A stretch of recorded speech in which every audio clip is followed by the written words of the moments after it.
کسی سبائی ٹولے کے پاس تو یہ حق حاصل نہیں ہے کہ وہ مسلمانوں کے 2 علماء کرام کو آ کے بتائیں کہ فلاں ٹھیک جا رہا ہے فلاں غلط جا رہا ہے۔ آپ نے سنا ہوگا چند دن پہلے مسلمانوں کے اہل سنت والجماعت کے 2 بڑے عالم دین حضرت مولانا عطا اللہ بندیالوی صاحب اور حضرت مولانا طارق جمیل صاحب، ان کے درمیان میں خالصتاً علمی مذاکرے کا آغاز ہوا ہے۔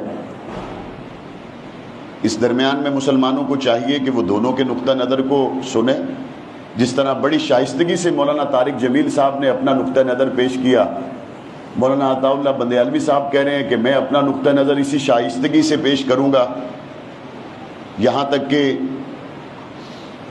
اس بات کو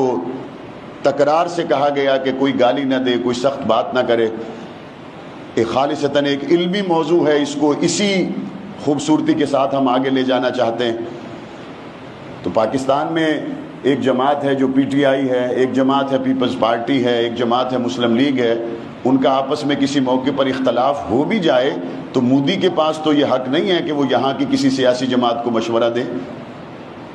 یہاں کی سیاسی جماعتیں سینٹ میں یا قومی اسمبلی میں اگر آپس میں اختلاف کریں بھی صحیح، نیتن یاہو کے پاس تو یہ حق نہیں ہے کہ وہ ہمیں مشورہ دے کہ آپ کو یہ کرنا چاہیے، آپ کو یہ کرنا چاہیے۔ بھئی ہم پاکستان کی سیاسی جماعتیں ہم اپنے مسئلے خود حل کریں گے۔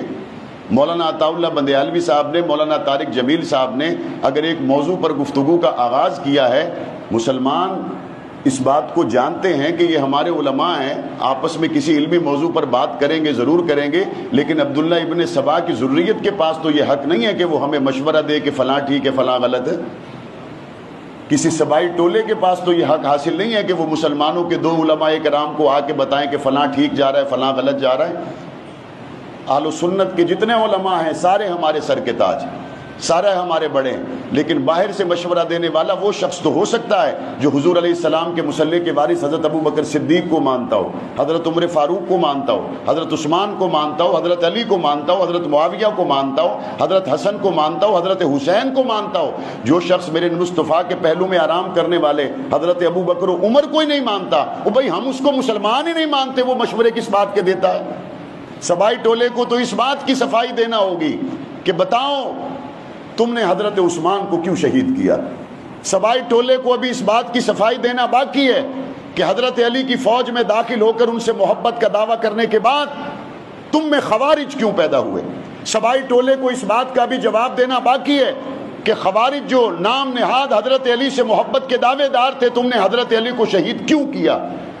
تمہارے اوپر ابھی یہ الزام باقی ہے کہ حضرت حسین رضی اللہ تعالیٰ عنہ کو کوفہ میں تم نے خط لکھ کر کیوں بلایا۔